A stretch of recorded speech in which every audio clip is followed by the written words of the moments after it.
কিন্তু যখন কোনো ঠাকুরের মূর্তি বানানো হয় তখন দেখবে তার গায়ে যখন কোনো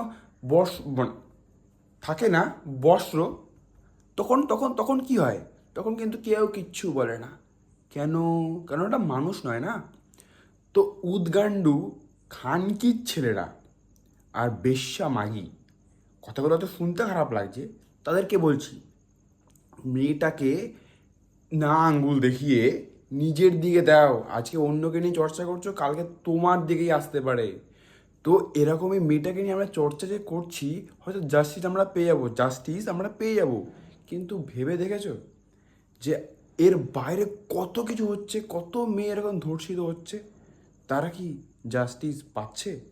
আমার একটাই শুধুমাত্র কথা, এই ভিডিওটা পারলে বহুত বহুত শেয়ার করো, আর এরকম লোকজনদের দেখে নিও।